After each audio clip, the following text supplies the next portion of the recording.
Жила-была старушка по имени Ладонь.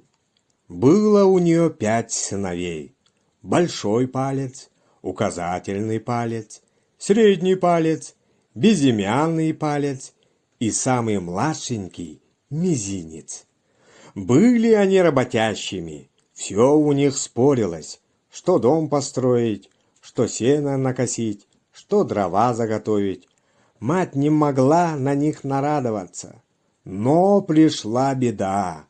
Зависть и зазнайство обуяло их.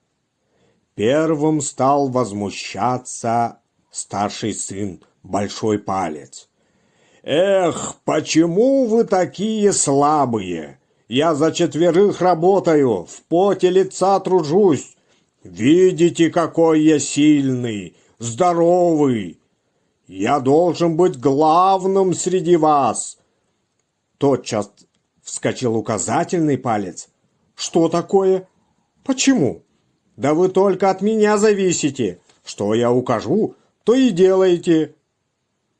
«Я главный! Молчать! Что вы умеете? Кто всех выше и сильнее?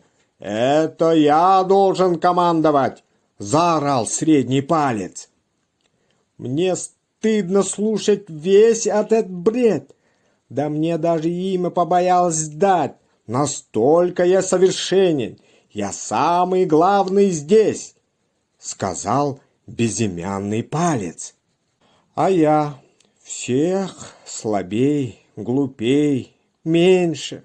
Признаю это. И давайте жить все вместе, в любви и согласии», — предложил младший из братьев Мизинец.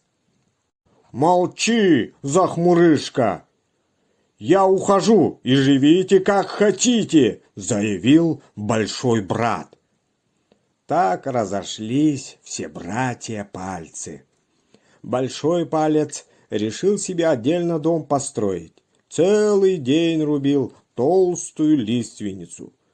Не смог осилить, там и свалился. Указательный палец вздумал для коровы сено косить. Целый день ходил по лугу, указывал то на одну, то на другую поляну. Так ни с чем и вернулся. Средний палец пахать пошел, но ничего не сумел. Целый день ходил с волом по пашне, пока тот не свалился. Мизинец видел со стороны, как они мучаются, и тихонько сочувствовал им. Вдруг его осенила спасительная мысль. Взял он топор, пошел в лес, свалил дерево и залез под него, стал орать, звать на помощь, как будто его завалило. Братья, услышав